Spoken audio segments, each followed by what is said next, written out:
Vamos agora falar sobre scripts no Unity. Scripts são códigos que podemos inserir no Unity para criar funções que desejamos, além daquelas funcionalidades que o Unity já tem. Para fazer isso, nós vamos criar aqui no nosso projeto aberto uma nova cena, ou podemos utilizar a cena que já tivemos aberta aí. Eu vou criar aqui uma nova cena, eu vou escolher a aba, a pasta cenas. Veja que na pasta Assets a gente pode criar qualquer objeto físico aqui. Eu organizo os meus elementos, os meus assets em pastas para o projeto ficar organizado. Então eu já criei uma pasta cena. Para criar pastas é só clicar com o botão criar, contrário do mouse, e vir aqui em criar folder, ou mesmo vir em assets, create folder. Então criamos a pasta que desejamos. Aqui eu já criei a minha aba cena, a minha pasta cena, e agora dentro da pasta cena eu vou aqui em assets e vou dar um create scene. Ou então, dentro da pasta, clico com o botão contrário e venho em create scene. Então é criada aqui uma new scene que eu posso renomear. Vou renomear para scene 5. Dou um enter para confirmar o nome.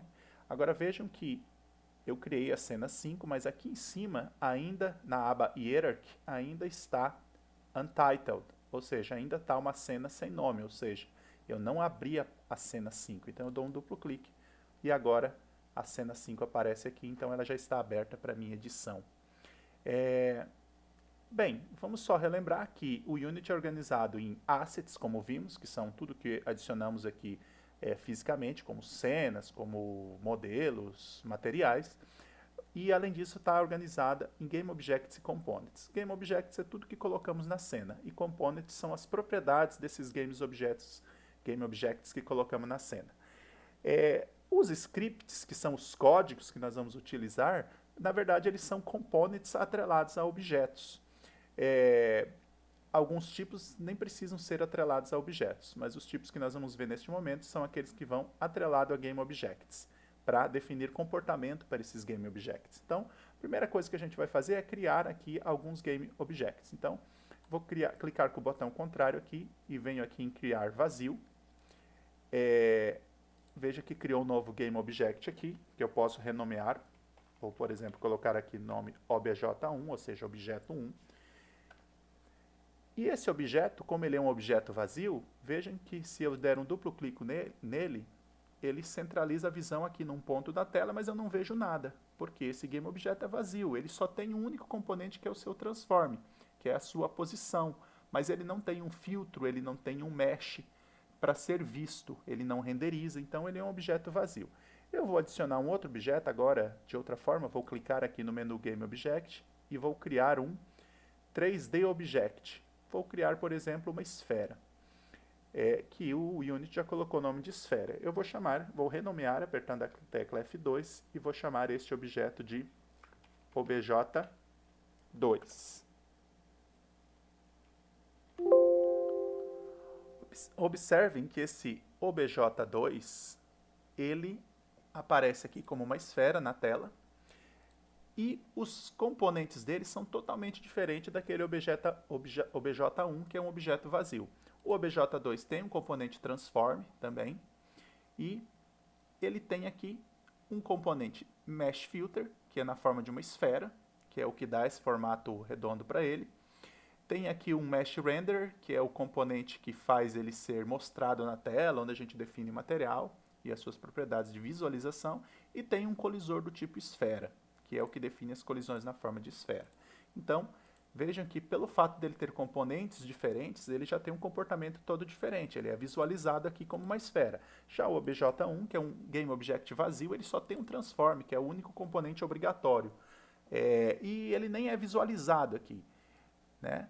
Então eu posso inclusive fazer o seguinte, eu venho aqui para a gente visualizar somente o obj1, somente onde ele está aqui no mundo, eu posso vir aqui na aba Inspector e crio aqui, clico nesse botãozinho aqui no canto da aba Inspector e seleciono aqui uma forma de visualização para ele, por exemplo, em azul. E agora aparece aqui na minha tela, aparece um pequeno objeto azul aqui com o nome dele para dizer que ele está nessa posição. Esse objeto é apenas visualização, ou seja, ele não aparece na minha câmera. É apenas uma forma de eu visualizar onde estão os objetos vazios. Já na direita, eu tenho uma esfera, claramente, vista aqui como uma esfera que aparece na câmera, porque ela tem um renderizador. Bem, eu posso inclusive vir na minha aba de materiais e escolher uma cor bonita, aqui já tem os materiais já pré-inseridos aqui, que nós já tratamos em outra aula, e eu puxo um desses materiais para a esfera para dar uma cor para essa esfera. Muito bem, mas o fato é que o objetivo dessa aula é falar sobre scripts. Então, eu estou falando desses dois objetos apenas para mostrar que eu vou atrelar scripts neles. Então, como que a gente coloca um script num objeto? A gente pode fazer isso de várias formas. Então, por exemplo, eu vou fazer aqui, vou clicar no meu objeto obj1, veja que ele ficou selecionado aqui, e eu venho na minha aba Inspector e clico Add Component. Nesse momento, se eu tiver algum termos de busca aqui, ele vai aparecer, mas se eu apagar tudo que está na busca, ele vai aparecer todos os possíveis elementos que eu posso adicionar. Vejam que aqui embaixo tem o componente Scripts. Eu posso clicar aqui e ele aparece várias formas de scripts aqui, inclusive scripts que eu já tenho. Mas eu posso voltar também aqui e colocar C# script. C#, e ele vai me dizer New Script. Aí, clicando em New Script, eu vou dar um nome para esse novo script, que vai ser Script obj1, ou seja, o script que vai ser atrelado ao obj1. Eu dou o Create and Add. Veja que quando eu faço isso, no obj1, ele já cria aqui, ó, um componente do tipo script obj1. Ou seja, ele criou um componente naquele formato de script. E aquele script também é criado na minha pasta raiz, o assets. Veja que aqui eu tenho o script obj1. Por organização, eu vou puxar esse script para uma pasta que eu já tenho aqui, chamada scripts. É importante a gente organizar o nosso projeto. Não é bom deixar objetos aqui na pasta assets, na pasta raiz. É bom criar pastinhas, várias pastinhas e ir organizando. Então, eu puxo para a pasta scripts, e agora dentro da pasta scripts, eu tenho aqui o meu script obj1 e um outro script cube messages que eu já tinha anteriormente. Bem, eu vou fazer a mesma coisa para o objeto 2, só que eu vou fazer de forma diferente. Eu vou criar direto dentro da pasta script, clicando com o botão esquerdo do mouse, um script aqui. Então, eu venho em criar C# script. E eu vou dar para esse script o seguinte nome, script obj2, similar ao anterior. E agora foi criado aqui dentro da pasta esse script obj2. Veja que o objeto 2 não tem atrelado a ele nenhum script. Por que não tem? Porque eu criei o script 2 aqui dentro da pasta e não criei através do botão Add Component. Mas basta eu puxar esse script para o objeto que ele já é automaticamente atrelado ao objeto. Então, essas são duas formas de criar o script. Ou eu crio direto no objeto e ele já fica atrelado ao objeto, ou eu crio o script como um arquivo e depois puxo ele para o objeto e já vai ficar atrelado ao objeto. Lembrando que um script ele pode ser atrelado a vários objetos. O mesmo script pode ser atrelado a vários objetos. E também eu posso ter vários scripts atrelados a um mesmo objeto. Então agora eu já tenho no meu obj1 um script chamado script obj1 e no meu objeto 2 um script chamado script obj2. O que eles fazem? Por enquanto nada, porque eu não programei nada para eles fazerem. Então, eu posso editar esses scripts e definir comandos para eles. Por exemplo, eu posso vir aqui, tem duas formas. Ou eu posso dar um duplo clique aqui direto na pasta asset em cima dos scripts. Vou clicar aqui em script obj1 e dar um duplo clique. E aí ele já vai abrir no editor que tiver configurado. No meu caso é o Microsoft Studio. Dependendo da configuração, pode ser no MonoBehavior. Outra forma também que eu poderia fazer seria vir no próprio objeto e aqui onde aparece o script no objeto, eu dar um duplo clique aqui no próprio script que é mostrado como um componente do objeto. Ele também abriria o script. Vamos fazer isso. E agora veja que no meu editor, como já estava aberto, foi bem rápido o carregamento, ele já tem aqui o script obj2 e o script obj1. Eu posso alterar os dois. Vamos agora entender como que um script funciona. Então, quando nós abrimos o script, ele vem desta forma aqui, todos os scripts. Aqui em cima nós temos esses comandos using, que definem as bibliotecas que estão sendo usadas nestes scripts. Por definição, já vem essas 3 bibliotecas aqui do Unity e podemos adicionar outras conforme os elementos as ferramentas que vamos usar aqui. Então, para os diferentes tipos de ferramentas, seja externas ou outras ferramentas do Unity, nós podemos ir colocando using e o nome da biblioteca para que os seus comandos fiquem disponíveis para a gente. Depois nós temos essa definição public class, o nome da classe que a gente criou, e esses 2 pontos que significa que ela deriva de uma outra classe que chamamos de monobehavior. Esse tipo de estrutura é a estrutura de linguagens orientadas a objeto. A linguagem que estamos utilizando aqui é a linguagem C#. Então, essa linguagem ela é uma linguagem orientada a objeto. Vejam que esses 2 pontos significa que esse nome aqui, script obj1, que é o nome dessa classe e que também é o nome do componente, é o mesmo nome do componente que eu adicionei àquele GameObject, ela deriva da classe monobehavior. Monobehavior é uma classe interna do Unity que permite a manipulação dos GameObjects. Por definição, ele já vem com 2 funções aqui, que na verdade que podemos chamar de métodos também, que são os métodos start e os métodos update. E tem vários outros que podemos adicionar. Qual a diferença desses 2 métodos? O método start, aqui já vem a definição dele. Essas 2 barras significam comentários, ou seja, é uma linha que não vai ser executada, apenas para entendermos o que está acontecendo e para comentarmos nosso código. Então aqui diz, start é chamada apenas no primeiro frame, na primeira atualização de frame. Então esse start ele é chamado apenas uma vez durante a execução do programa, no início, quando atualiza o primeiro frame. Aqui é o lugar ideal para a gente inicializar as variáveis e definir valores iniciais. Já o update ele é chamado uma vez por frame, ou seja, a função aqui, ou o método update, ele é o método de looping do jogo. A maioria dos jogos, né, eles funcionam em loopings. É uma série de comandos executadas várias e várias vezes até que o jogo acabe. E aqui no Unity a gente coloca esses comandos dentro da função update. Claro que tem outras funções que vamos ver também. Uma questão muito importante que a gente precisa saber em termos da escrita de uma classe em C# é que ela tem atributos e tem métodos. Então, os atributos, que vamos comentar aqui, atributos, né? Eles são o quê? São variáveis, são valores que podemos guardar dentro das classes. Nós vamos precisar de valores numéricos, nomes, para a gente controlar o nosso jogo. Então, por exemplo, aqui eu posso atribuir um valor numérico da seguinte forma. Private int num e ponto e vírgula. O que essa linha significa? O num é o nome da minha variável. Eu vou ter uma variável numérica que eu vou chamar de num, mas poderia ser qualquer nome. Int quer dizer que essa variável numérica é do tipo inteiro, ela vai guardar valores inteiros. Poderia ser float, para guardar valores reais,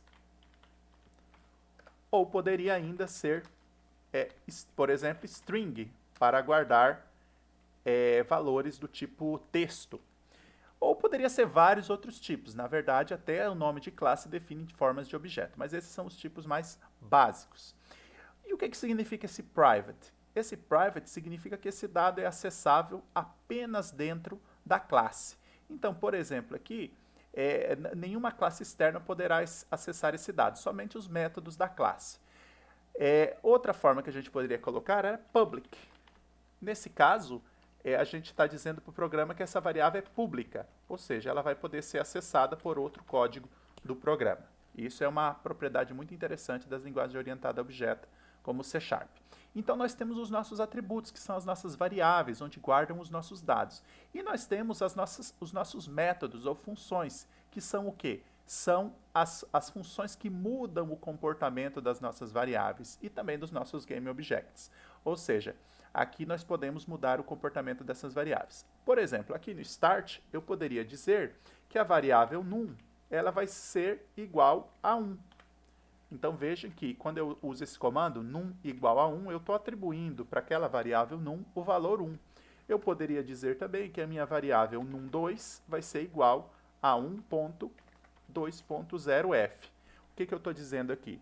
Que a variável num2, ela é igual ao valor 2. Por que eu escrevo dessa forma? 2.0f. Porque como é um tipo float, ele não pode parecer o inteiro. Então a forma de escrever isso no C# é 2.0f. f de float.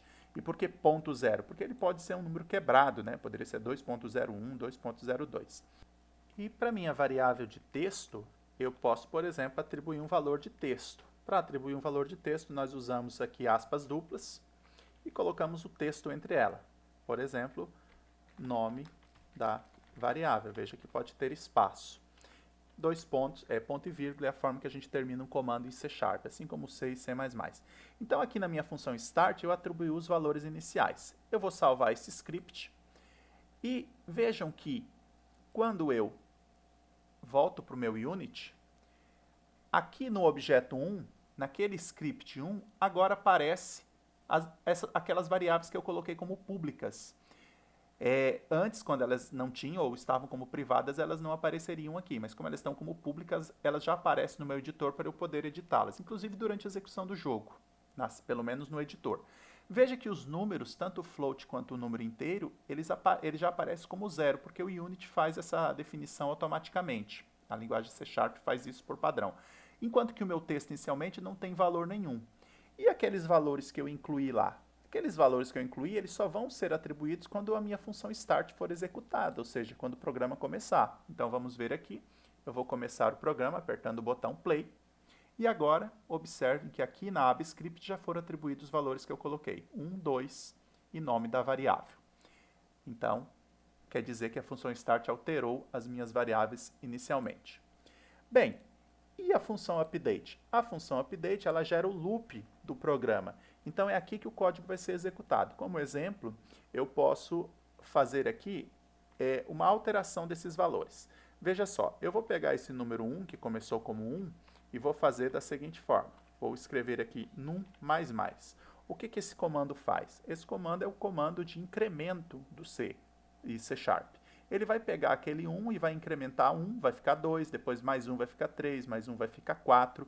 Isso cada vez que o update for executado. Mas quantas vezes o update é executado? Ele é executado uma vez por frame, ou seja, várias vezes por segundo. Significa que esse número vai ser aumentado muitas vezes por segundo. Uma forma de a gente ver isso é usando o comando debug.log. O que esse comando faz? Esse comando ele mostra na tela alguma mensagem. Então aqui eu vou digitar debug.log e vou colocar num. Ou seja, ele vai mostrar para mim qual o valor desse número.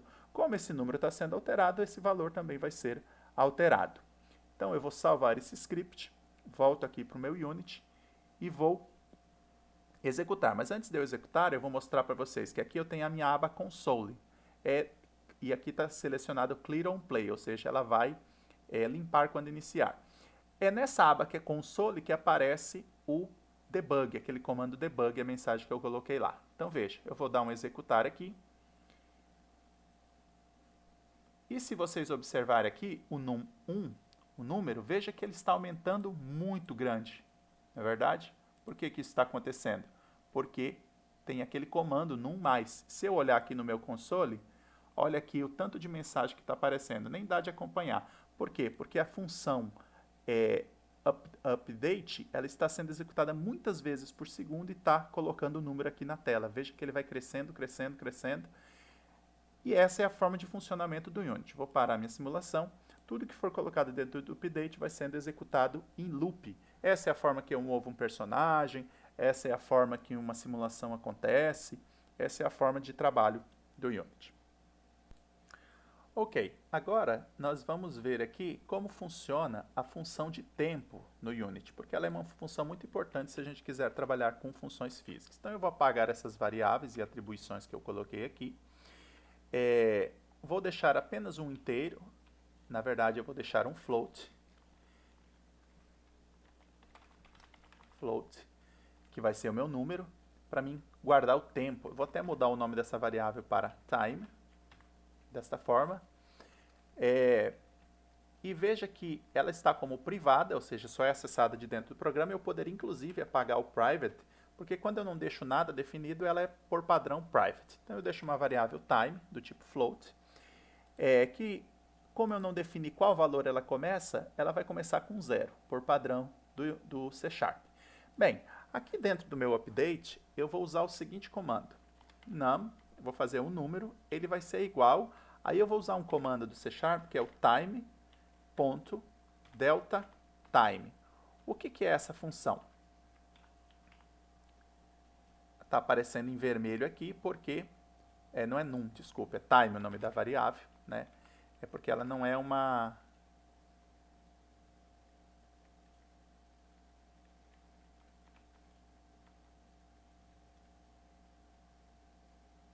Não, está correto, exatamente. Time, delta time. O que esse comando faz? O delta time, ele traz o último intervalo de tempo que foi executado naquele frame. Então, eu vou gravar esse intervalo de tempo na variável time. E agora, para mim mostrar ela na tela, eu vou usar aquele mesmo comando debug.log, que mostra lá no console o nome de uma variável, que vai ser time. Executando esse código aqui, vamos ver. Primeiramente, quando eu volto aqui para o meu Unity, vamos limpar isso aqui no console, eu vejo que no script 1 não aparece mais nenhuma variável. Por quê? Porque as variáveis aqui agora foram declaradas como private e não como public, então elas não aparecem.